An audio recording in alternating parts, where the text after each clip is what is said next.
What up, guys? We are back working on the 1996 CD7 Accord. A lot of work has gone into this thing, man. We've stripped it down to bare metal. We've done body work.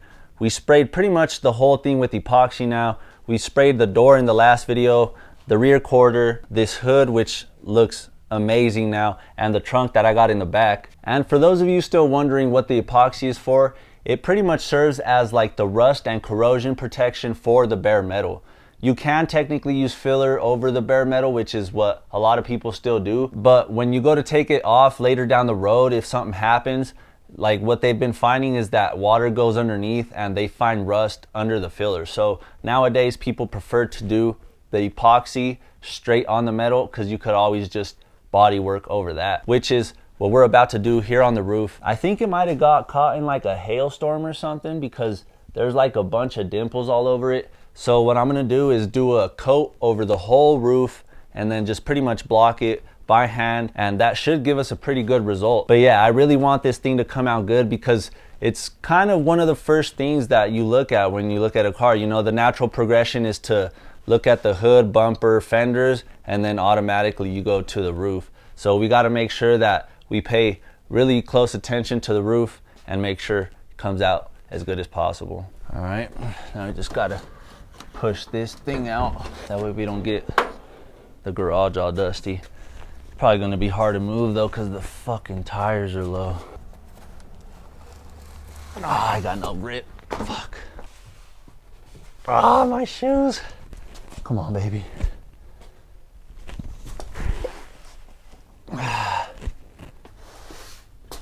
Oh, it's good.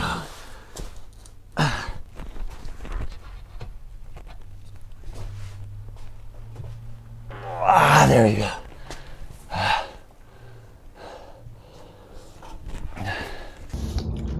Just spray that shit on there.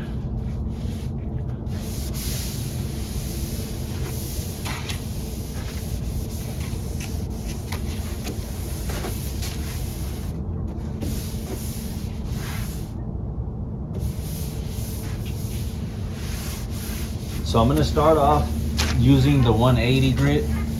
Everything from now on is just gonna be hand blocked all the way through. Well, except once we get to like 220 and 320, we can use the DA because 180 is gonna do all the shaping and shit, and then 220 and 320 is just to take out the 180 scratch and then the 220 scratch.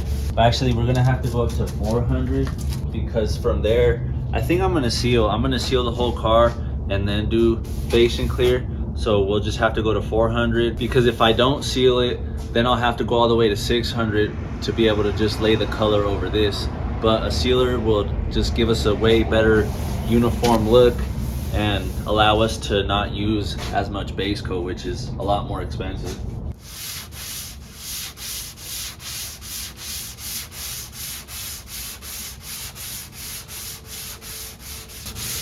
I'm not even digging into it. I'm just letting the block do the work. Just trying to get a scratch on it for the filler to lay onto. That way it has something good to grab onto. And the reason I'm using the 180 is because that's what the filler calls for. I'm not gonna be going all the way to the edges. That way, because like it's really easy to cut through. So I'll just like go right up to it and keep it more in the middle. Nice even long strokes the whole way through pretty much. There's really nothing to it, man. It's just manpower pretty much. And making sure that you're doing everything as good as you can. And that's pretty much it, man.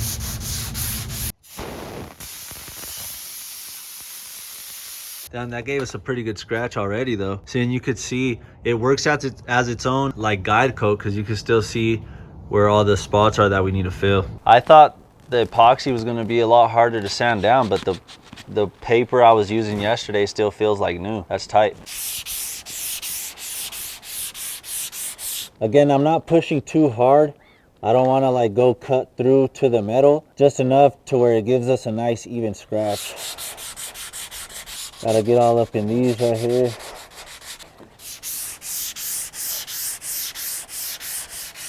It's funny. I fucking, cause my son's a year and 4 months. I've been watching that movie Sing 2 with him.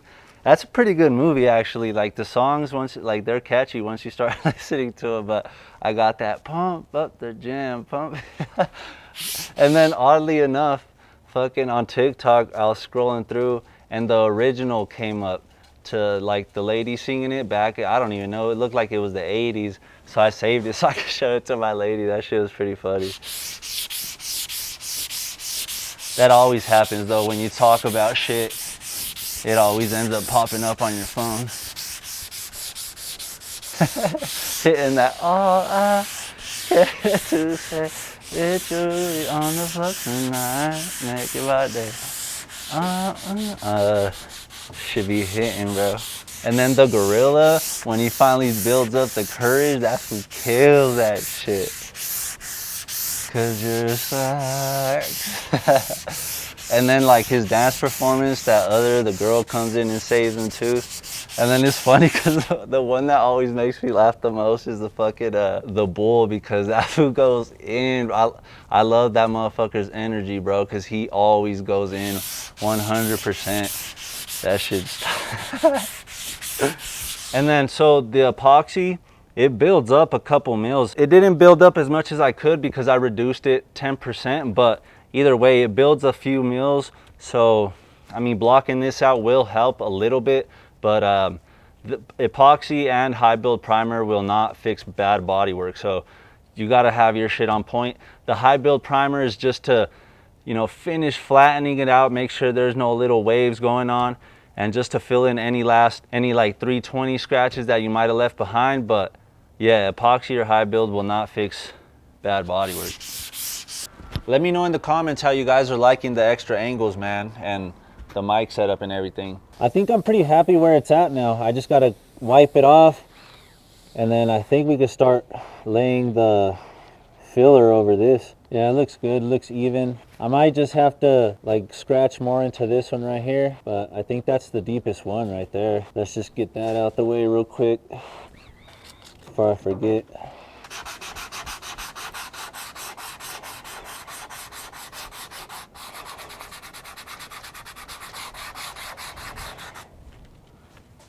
All right, pump up the jam. See, there. That shit's catchy as fuck, bro. I think this is the final pass. Then I'll let it dry. That way I can finish seeing if I need to sand any more little like dimples, and then I can start mixing that shit up and laying it down.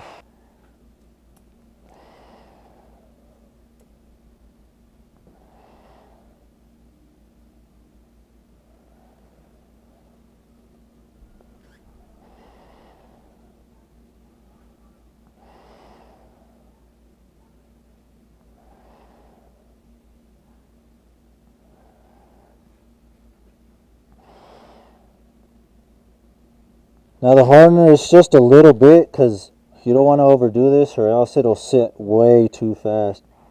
So I think I'm just going to do like, I mean, I got quite a bit here though, so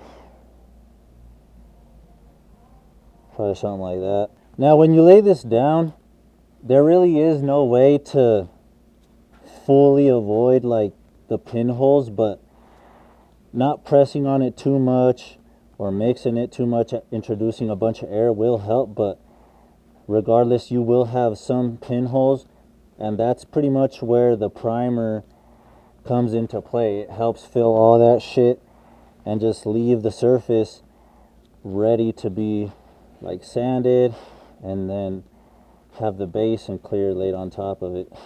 And this one that I'm using, it's called the Optex Rage.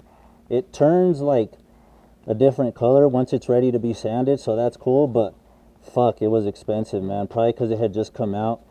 It was $100 for the fucking gallon. I'm definitely not spending $100 again, because there's some that are like 50, 60 bucks. I don't know if they're as good, but I know for sure I won't have to spend $100, maybe. I just gotta lay this shit down real quick. That will be good.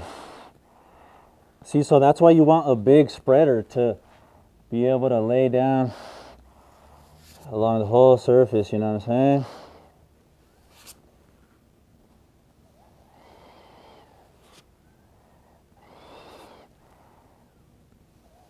Fuck, see, I mixed all this and it's barely gonna be a little piece, bro.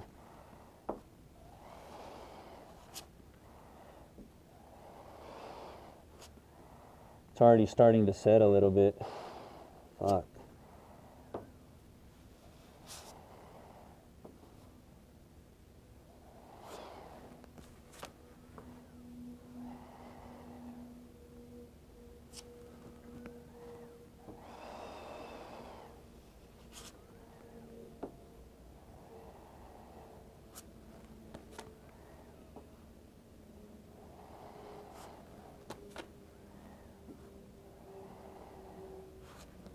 All right.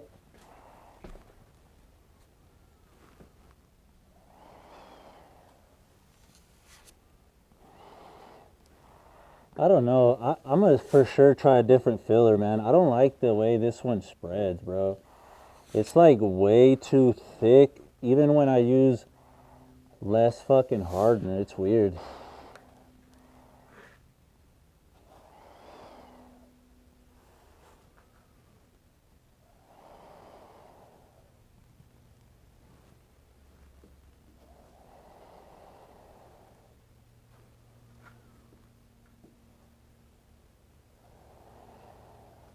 There you go. Looks way better.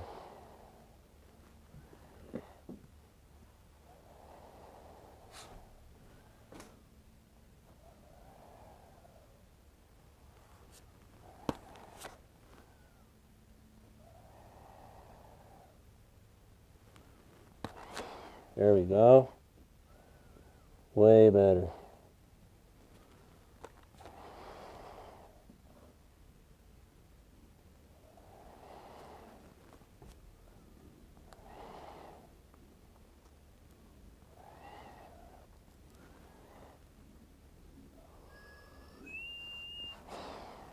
Starting to dry. It's starting to dry. Fuck. There you go. There you go. There you go. Yes, sir. That was way better. Hell yeah. All right, here's pretty much a perfect example of how it changes color to let you know that it's ready to sand. It's almost ready, but you can see how it changes to green from the pink when it's starting to dry. I might still have to add a little bit more filler back here once I'm done sanding, but either way, most of this is gonna come off. That's pretty much how it works with filler. It's just to be able to level and fill the dents and then go from there. All right, we're gonna start off with some 180. Usually people like to start off with the 80 just to knock all this like ridges down, but the 80 in my experience takes a long time to like get rid of. So I don't like going that coarse, so I'm just gonna start with the 180. It's better, trust me. Like when you get those 80 scratches into the metal and shit, it fucking sucks trying to take them out.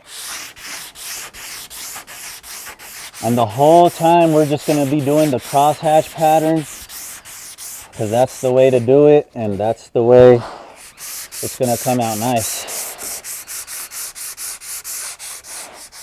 There's really nothing to bodywork, man. It's just wanting to do a good job, honestly. I mean, granted, you do have to know like the steps to take and shit, but as far as like the act of sanding, I mean, there ain't nothing fucking to it.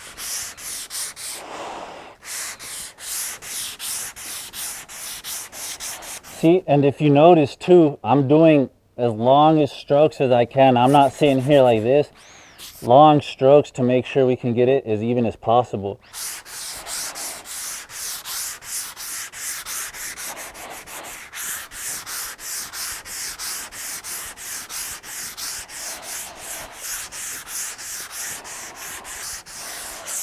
All right, let me use some air real quick.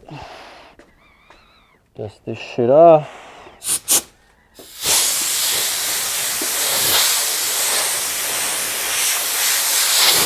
All right, I'm gonna just switch to the 180 now. That did a pretty good job knocking it down. You don't really see any more of the ridges except like right here, but yeah. This is something that you also should always use when you're doing body work, is fucking guide coat.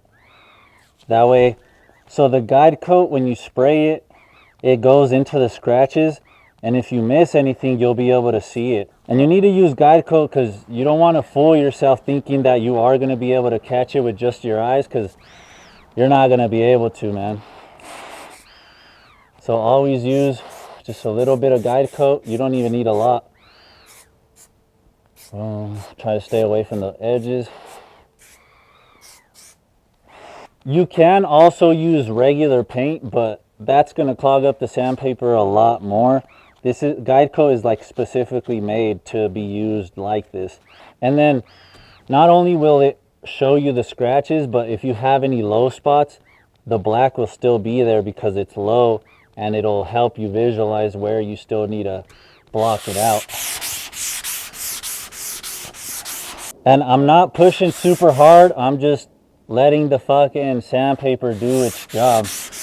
I'm not trying to force anything. I just gotta take my time and make sure it comes out proper. And again, still using the crosshatch pattern the whole way through. Don't ever deviate from that. Just crosshatch pattern, crosshatch pattern. All right.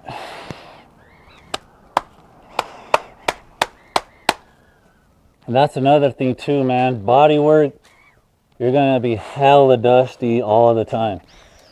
There's absolutely no way around that, unless you get the expensive ass like dustless fucking sanders where you hook up the shop vac to it, but they're like $500 fucking dollars.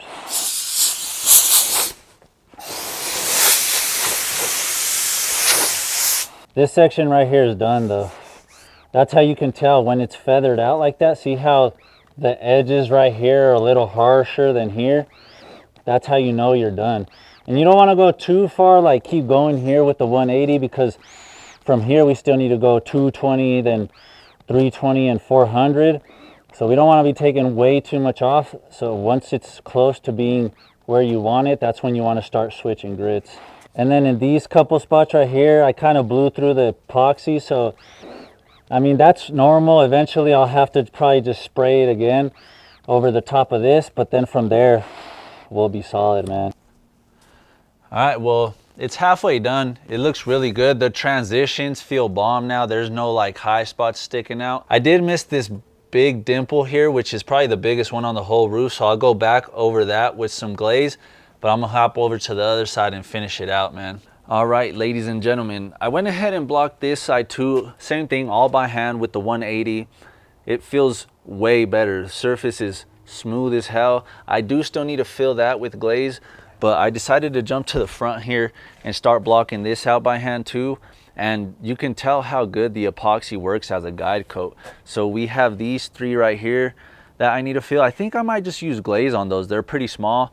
I'll have to just bridge them together. That way I don't do like three separate things and then we still have like dents. But then we got the gnarly one over here. Look at that. I think I will use filler here just because it is a little bigger dent and the filler's thicker. And then I think I got another small one that I use some glaze right there at the top corner of the sunroof. And then after that, once it's blocked with 180, then we'll just be able to throw the 220 on the DA, followed by 320 and probably some 400.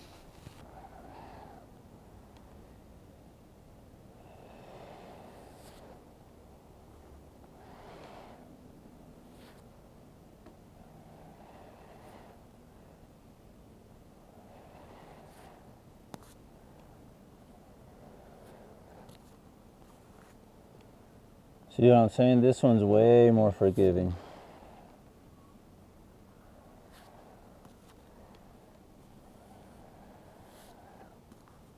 That's pretty much all we need there.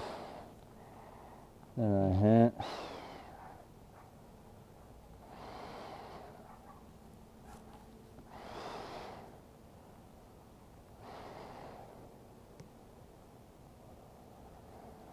Same thing, I'm going to be using the 180 right here. Not going to be pushing too hard because this is way easier to sand than the filler.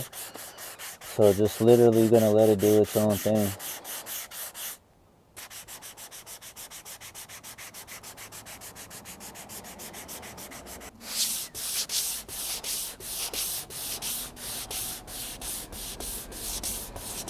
Yep. The fuck?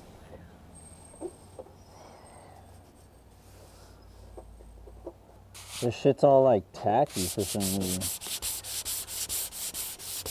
Maybe it's just like the top part of it. That's fucking weird.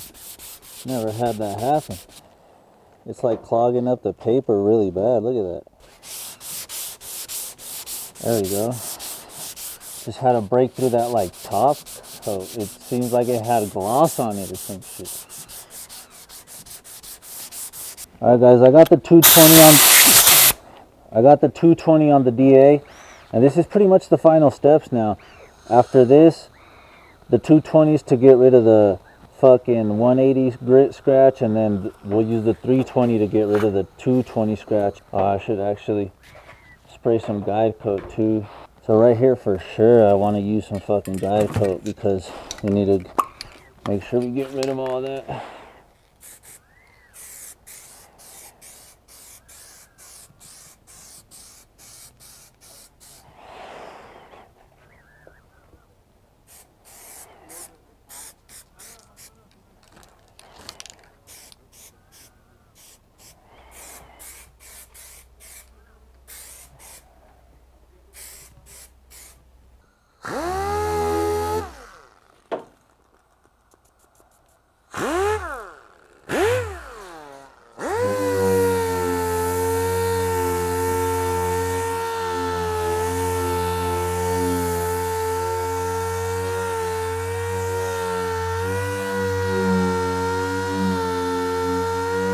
I'm not taking off any material. It's just to get rid of the scratch and keep refining it. That way it has something better to lay into.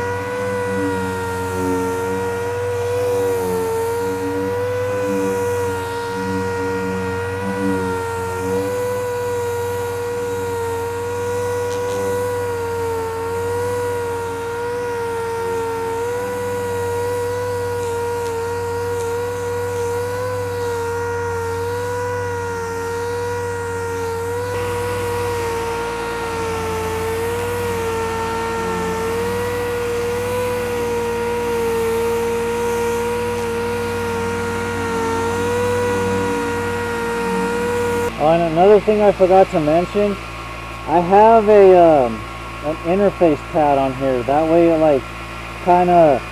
that way it doesn't dig into it. It just takes the form of whatever it's on, and it's soft.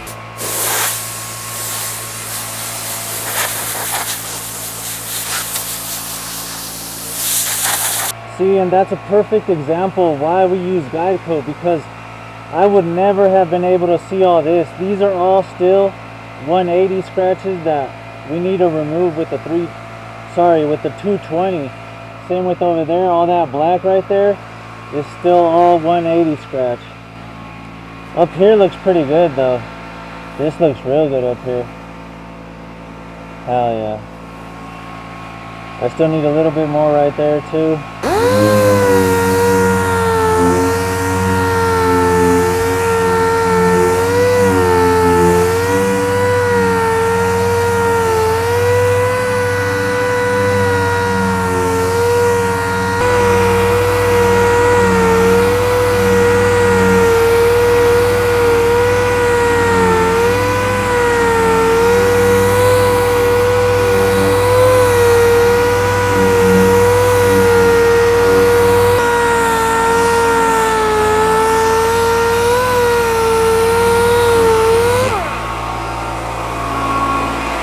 Alright, now we need to use the guide coat again.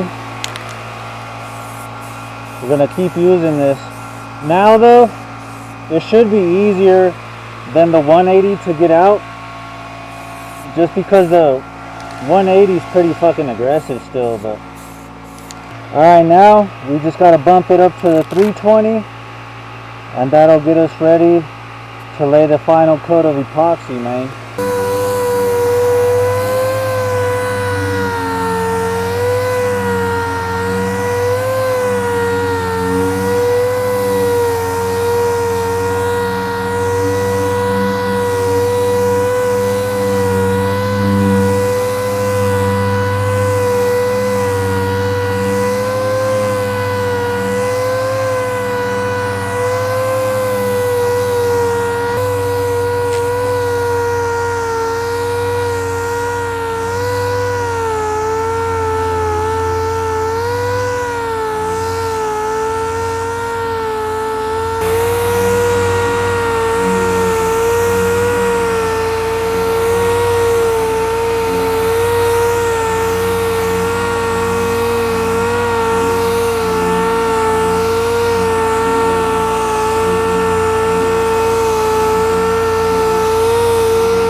All right, ladies and gentlemen, I went ahead and did the whole thing in the 320 now, so it's ready to go for the epoxy. All the black is gone, no more 220 scratches. So that's key, man. Using that fucking guide coat will allow you to see everything. And then I also went and filled this big one that we had back here. That's all good to go. And man, once you use that 320, it feels so nice. And now we're just gonna go ahead and wipe it off, just pretty much for my own satisfaction.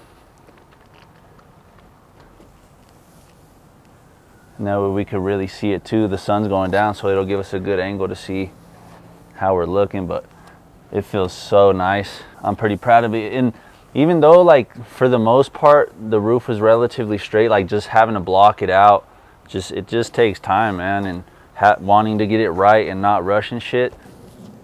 I'm the type of person that if I'm gonna do something, even at work, even though I don't really want to be there, I'm still gonna do my work 100%, because that shows who the fuck I am as a person, you know? Like, yeah, it might be fuck that job, but like, your work says who the fuck you are, bro. All right, guys, well, there it is. The roof is officially done, all body worked. Nothing else needs to be done except the epoxy. It honestly turned into, I think total it was about like an 8-hour shift. It took quite a bit of time, even though, like I said, most of it was straight. And like I was telling you guys, most of the filler actually comes off. And you can see that it's kind of showing through in some places. It's just a thin coat just to straighten it out. But from here, now we're gonna jump to the other side, because that's, I think, the final side that needs to get body worked. So it's gonna be the rear quarter, and then the door over here. Let me show you guys. This is a door. It's a different color because I got it from the junkyard. It's pretty straight. I'm just gonna have to like knock it down. We'll see. We'll see once I start blocking it and then using the guide coat and see where that takes us. But I don't know, the door's gonna be pretty quick. The main thing is just gonna be back here, because we also kind of had some hail damage back here. But other than that, we got the hood done. That's already looking really good. The roof is gonna look good now. Fucking this whole side is done. So there's been a lot of work that's been done, man. Like, I'm guessing, I haven't really been keeping track, but there's already over 100 hours into the car, no doubt. But yeah, there's still gonna be a lot more hours. I'm guessing maybe like 50 more hours, but yeah, we'll just keep pushing, man. This is where we're gonna leave it off. Thank you guys for watching. Thank you for subscribing. Peace.